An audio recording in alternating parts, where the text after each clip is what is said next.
ดนตรีอ่ะเขาไม่ได้มีไว้แข่งขันหรอกเขามีไอ้บอยหญิงต่างหากเว้ยเรามาตั้งวงดนตรีกันเถอะอย่าเลยดีกว่ามั้งมึงมาเล่นเบสนะเป็ดหญิงชอบเยอะนะเว้ยลองดูน้องตัวนี้เสียงดีมากปกติเขาเหยียบเท้าขวาหรือเท้าซ้ายวะซ้ายมั้งงั้นกูเหยียบเท้าขวาขอเสียงหน่อยมึงเห็นไอ้คนที่เลี้ยงบาสอยู่นั่นปะไอ้นั่นแหละมือกองวงเราโหมดูบ้าบินแบบนี้แล้วเป็นมือกองที่เฮียนี่มันรวมตัวห่วยชัดๆจากนี้ไปอ่ะวงของพวกเราต้องเกิดใหม่พวกเราจะทำดนตรีให้มันสักซีดที่แปลว่าประสบความสำเร็จเราจะปล่อยให้แฟนของเราผิดหวังไม่ได้ว่ะเดี๋ยวเรานะคะจะมีพี่ๆมาเล่นดนตรีให้เราฟัง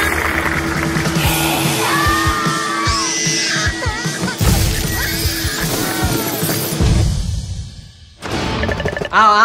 เดี๋ยววงโรงเรียนเข้ามาซ้อมกันเลิกเล่นได้แล้วถ้าพวกนายเล่นกันขำๆก็ไปเล่นที่อื่นก่อนละกันวงเราต้องซ้อมเป็นประกวดฮอตเวฟอ่ะพวกกูก็ลองประกวดเหมือนกัน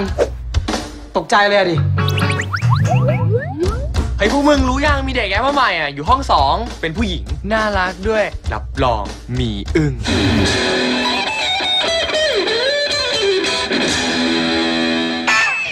โทษทีมันมากไปหน่อยอ่ะ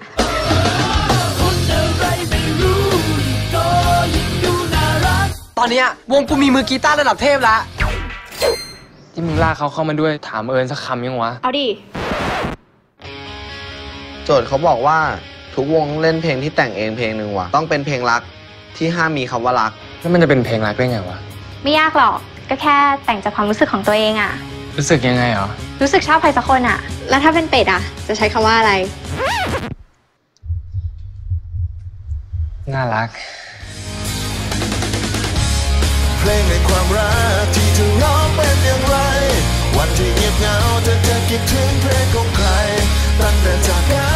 นวันนี้เธอเป็นไงกูชอบเอิญว่ะพอดูคอนเสิร์ตเสร็จอะมึงแยกตัวไปเลยนะทำไมวะกูสารภาพรักกับเอิญว่ะเป็ดคิดยังไงกับเราอะความทรงจำดีๆทุกอย่างยังคงเก็บไว้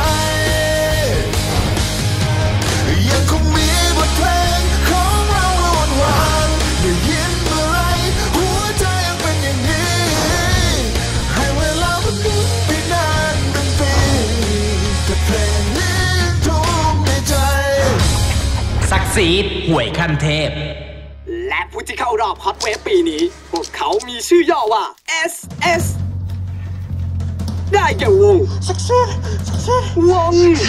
Success วง